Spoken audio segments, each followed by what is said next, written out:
ஓம் நமச்சிவாய.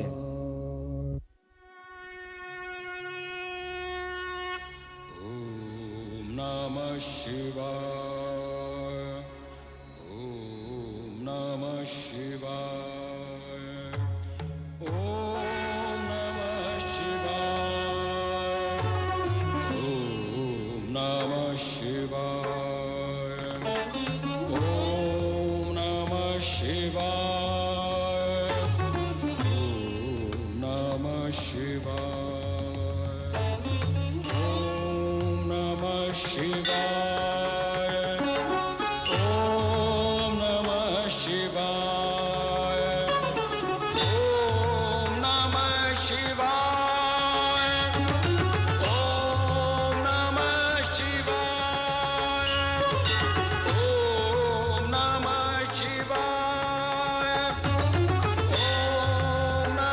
சிவாய. நான் தான் ஓம்காரம். படைப்பிற்கு முன்பு வெறும் சூன்யம் மட்டும்தான் இருந்தது. அந்த சூன்யத்திலிருந்து உருவான ஜோதி வடிவம்தான் சிவன். அந்த ஜோதி வடிவமான சிவத்திலிருந்து ஓம்காரம் என்ற சப்தம் உருவானது. நான் தான் சிவனின் முதல் ஒலி. கடந்த காலம், நிகழ்காலம், வரும் காலம் எல்லாம் என்னுள் அடங்கியது. எந்த சூன்யத்திலிருந்து நான் தோன்றினேனோ அதே சூன்யத்திலிருந்து 5 முகம் 10 கைகளுடன் எந்தவித குணங்களும் இல்லாமல் சிவன் தோன்றினார். இந்த சிவத்திலிருந்து 8 கைகள் கொண்ட மகாசக்தியும் தோன்றினாள். அதன் பிறகு அவர்கள் இருவரின் சக்தியும் ஆகாயம், காற்று, நீர், நெருப்பு, பூமி போன்றவைகளை படைத்தன. படைப்பின் இந்த செயல் மெல்ல மெல்ல தொடர்ந்து கொண்டிருந்தது. நீரிலிருந்து பார்க்கடல் தோன்றியது. அதில் ஆதிசேஷனுடன் ஸ்ரீஹரி விஷ்ணுவும் தோன்றினார். அவருடைய நாபிக் கமலத்திலிருந்து தோன்றினார் படைப்பின் நாயகன் பிரம்மதேவன். இந்த படைப்பிற்கு பின்னணியில் சிவனின் திருவிளையாடல் இருந்தது. ஆனால் பிரம்மாவும் விஷ்ணுவும் இந்த திருவிளையாடலை கண்டு ஆச்சரியமடைந்தனர்.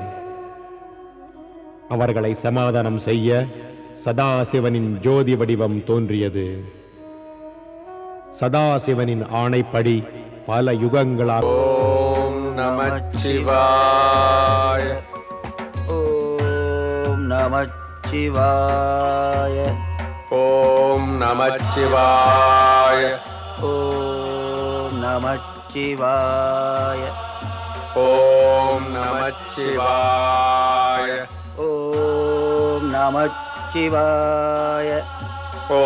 நமச்சிவாய. ஓம் நமச்சிவாய. ஓம் நமச்சிவாய. ஓம் நமச்சிவாய.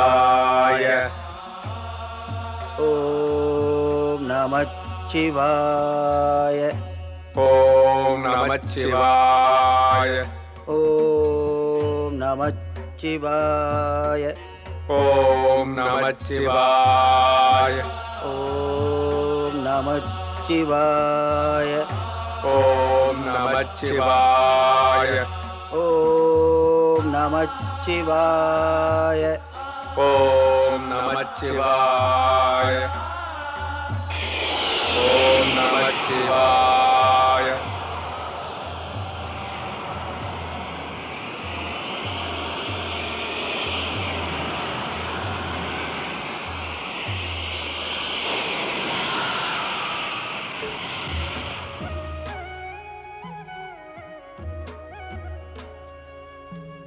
தாங்கள் யார் சர்வசக்திமானே? தாங்கள் யார் என்பதை எங்களுக்கு புரிய வையுங்கள். நான் தான் அர்த்தநாரீஸ்வரர், சிவனும் சக்தியும் இணைந்த வடிவம். அர்த்தநாரீஸ்வரரா? சிவனும் சக்தியும் இணைந்த வடிவமா? ஆம் ஸ்ரீ ஹரி விஷ்ணுவே, ஸ்ரீ பிரம்மாவே, எந்த ஜோதி வடிவத்தை நீங்கள் யுகம் யுகமாக தேடினீர்களோ அது உங்கள் முன்னே அர்த்தநாரீஸ்வரர் வடிவத்தில் தோன்றியுள்ளது. சிவனும் சக்தியும் ஒரே வடிவத்தில் இணைந்து உள்ளது. சிவத்தினுள் சக்தி, சக்தியினுள் சிவம். ஆதிதேவனே, சர்வசக்திமானான மகேசன் சதாசிவனே, ஆதிசக்தி மகேஸ்வரி அர்த்தநாரியின் அருள் வடிவத்திற்கு வணக்கம். தவத்தின் பலன் கிடைத்தது. உங்கள் தரிசனத்தை கண்டு நான் மகிழ்ந்தேன். யாம் மூலத்தின் மூலாதாரம். நீங்கள் இருவரும் எம்முள்ளிருந்து பிறந்துள்ளீர்கள். நீங்கள் இருவரும் படைப்பை ஆரம்பிக்க வேண்டும், அதை காக்கவும் வேண்டும். படைத்து அதை காக்க வேண்டுமா? ஆம் ஸ்ரீ ஹரி விஷ்ணுவே, ஸ்ரீ பிரம்மாவே, யாம் பஞ்சபூதங்களையும் 5 குணங்களையும் படைத்துள்ளோம். அதை வைத்து தாங்கள் பிராணிகளை படைக்கும் செயலை செய்ய வேண்டும்.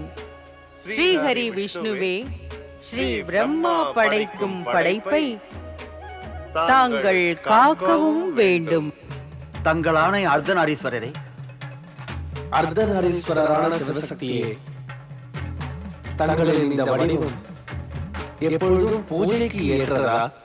இல்லை, இது எம்முடைய திவ்யமான வடிவமாகும்.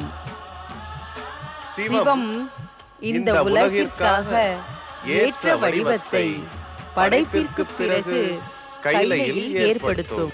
பின்பு ஆதிசக்தி சக்தியின் வடிவத்தை காண தாங்கள் படைப்பு ஆரம்பிக்கும் வரை காத்திருத்தல் வேண்டும்.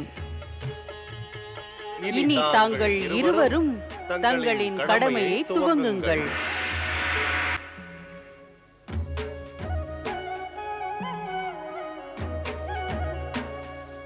ஹே பிரம்மாவே, இனி தாங்கள் பிரம்மலோகத்தில் அமர்ந்து படைக்கும் தொழிலை ஆரம்பியுங்கள். அவசியம் ஸ்ரீ ஹரி விஷ்ணுவே. இனி நான் ஆதிதேவனான சர்வசக்திமானான மகேஸ்வரன் எனக்கு இட்ட ஆணையை விரைவில் நிறைவேற்றுவேன்.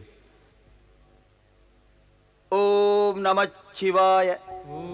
அதன் பிறகு சிவனின் ஆணைப்படி பிரம்மா 5 பெரும் பொருள்களை கொண்டு படைக்கும் செயலை துவங்கினார். முதலில் அவர் ஆகாயத்தில் சொர்க்கலோகத்தை ஏற்படுத்தினார். சொர்க்கத்தின் அரியணையில் இந்திரனையும் அவனது மனைவி இந்திராணியையும் அமர்த்தினார். அத்துடன் கூடவே இந்திரனின் தேவங்கணங்களும் தோன்றினார்கள். அவர்கள் அற்புத சக்தி கொண்டவர்களாக இருந்தனர். சொர்க்கத்தில் அழகிய அப்சரஸ்களும் தோன்றினர். சொர்க்கத்தை படைத்த பிறகு பிரம்மதேவன் 7 கடல்களும் 7 தீபங்களும் கொண்ட பூமியை படைத்தார். இந்த பூமியில் மலைகள், செடிகள், கொடிகள் நிறைந்திருந்தன.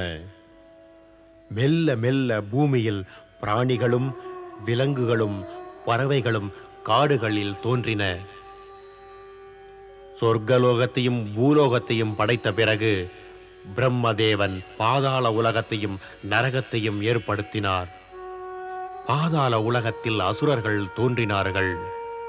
அதன் பிறகு பிரம்மா 7 ரிஷிகளான வசிஷ்டர், மரீச்சி, அத்ரி, அங்கிரா, உலா, கிருத்து மற்றும் புஸ்தியா ரிஷிகளை படைத்தார். ஓம் நமச்சிவாய. ஓம் நமச்சிவாய. ஓம் நமச்சிவாய. ஓம் நமச்சிவாய. ஓம் நமச்சிவாய. ஓம் நமச்சிவாய. ஓம் நமச்சிவாய. ஓம் நமச்சிவாய. ஓம் நமச்சிவாய. ஓம் நமச்சிவாய. ஓம் நமச்சிவாய. 7 ரிஷிகளும் 7 குணங்கள் கொண்டு விளங்கினார்கள். மந்திரங்கள் அறிந்தவர்களாக, பொருள் கொண்டவர்களாக, ஞானக்கண் கொண்டவர்களாக, தீர்க்கமான ஆயுள் கொண்டவர்களாக, சிறந்த குணவான்களாக, தர்மத்தை கடைபிடிப்பவர்களாக, கோத்திரத்தை ஆரம்பிப்பவர்களாக விளங்கினார்கள். சப்தரிஷிகளே, தங்களது கிரக மண்டலத்தை விரைவில் அடைந்து விதி சொல்லும் வழிபடி கடமைகளை தொடங்குங்கள்.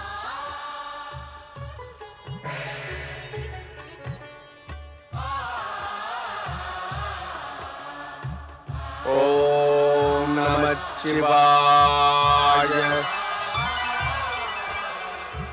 வணங்குகிறேன் பிரம்மதேவா. ஓம் நமச்சிவாய.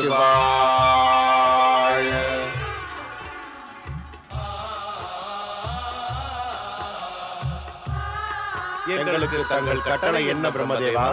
காமதேவா, உனது கடமை என்னவென்றால் பிராணிகளுக்கு காம இச்சையை தூண்ட வேண்டும். வசந்தா, நீ இயற்கையில் அழகை ஏற்படுத்துவாயாக. படைக்கும் செயலில் இது மிக அவசியமான ஒன்று. தங்கள் ஆணை. ஓம் நமச்சிவாய. நாராயண நாராயண. நாரதன் தனது மானசீக தந்தைக்கு வணக்கம் செலுத்துகிறான். நீடூழி வாழ்க நாரதா.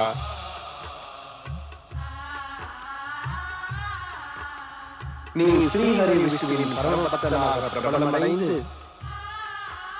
உலகில் தர்மத்தையும் பக்தியையும் பிரசித்தி பெற செய்து அனைவரின் பிரச்சனைகளையும் தீர்த்து வைப்பாயாக.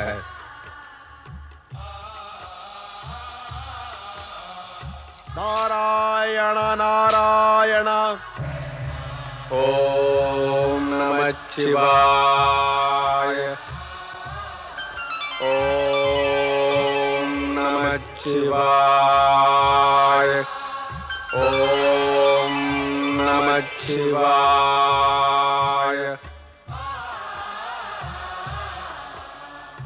எனது படைப்பில் உண்டான முதல் ஆண்மகனே, நீ மனு மகாராஜன் என்ற பெயரில் பிரபலமாவாய். என் படைப்பில் உருவான முதல் பெண்ணே, இந்த வையகம் உன்னை சத்ருவா என்ற பெயர் கொண்டு அழைக்கும். எங்களுக்கு தங்கள் ஆணை என்ன பிரம்மதேவா? நீங்கள் இருவரும் வையகத்தில் தர்மத்தின் வழியில் நடந்து ஒருவரை ஒருவர் பதிபத்தினியாக ஏற்றுக்கொண்டு மனித சிருஷ்டி என்ற புனிதமான செயலை ஆரம்பியுங்கள். தங்கள் ஆணை பிரம்மதேவா. ஓம் நமச்சிவாய.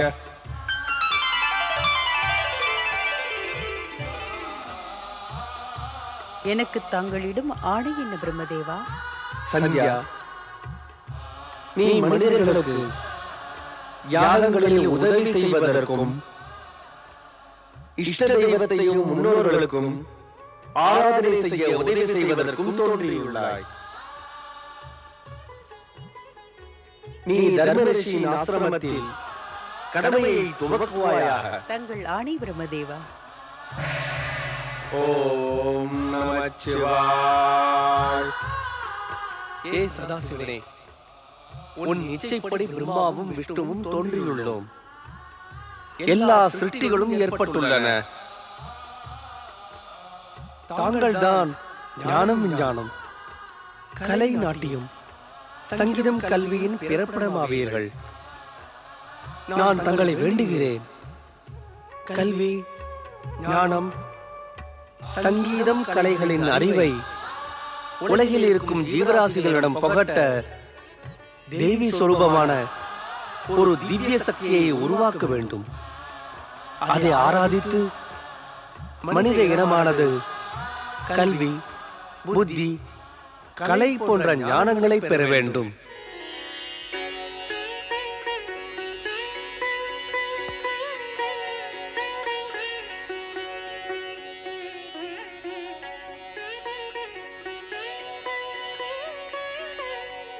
சிருஷ்டியின் நாயகனான பிரம்மதேவா, தாங்களும் சதாசிவனும் விருப்பப்பட்டபடி இந்த வீணாவாணி சரஸ்வதி தாங்கள் முன் தோன்றியுள்ளேன்.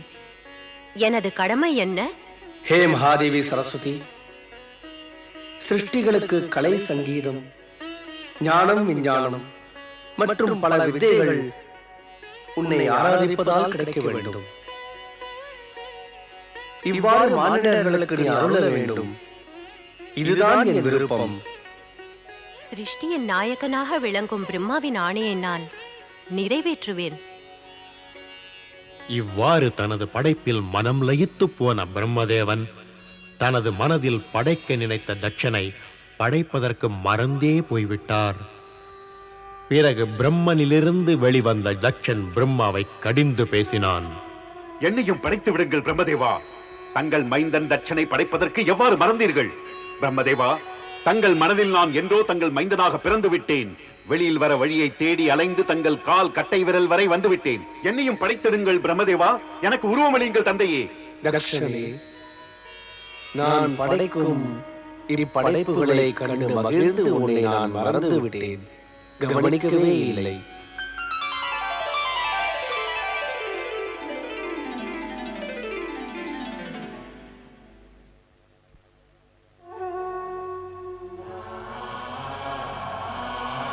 என் மானசீக தந்தை பிரம்மதேவரே, தட்ச மகாராஜனான எனக்குத்தான் முதலில் தோன்ற உரிமை இருந்தது. ஆனால் தாங்கள் அதை செய்யவில்லை. இது எதனால் பிரம்மதேவா? மனித படைப்பில் முதலில் வந்தவர்கள் எனும் பெருமை மனு சத்ருபாவை தான் சார வேண்டும். தக்ஷா, நீ முடிவில் தோன்றுவது என்பது சரிதான். ஆனால் முதலில் உன் திருமணம் மகாராஜா வீரனின் மகள் வீரனியோடு நடக்கும். அதன் பிறகுதான் நீ மகாராஜாவாய். செல், இந்த செயலை பூர்த்தி செய். என்ன யோசிக்கிறாய் தட்சணே? நீ மகாராஜாவாக போகிறாய். போய் உனது கடமையை செய். நீடூழி வாழ்க. தங்கள் ஆணை பிரம்மதேவரே. ஓம் நமச்சிவாய. இவ்வாறு படைப்பில் 3 மூல குணங்களில் ஒன்றான துர்குணத்தின் பிரதிநிதியாக அகங்காரம் கொண்ட தட்சனை பிரம்மதேவன் படைத்தார். காலப்போக்கில் இந்த அகங்கார வடிவம் உலக அமைதியை கெடுத்து அமைதியை விரும்பும் பிராணிகளை பயமுறுத்தியது.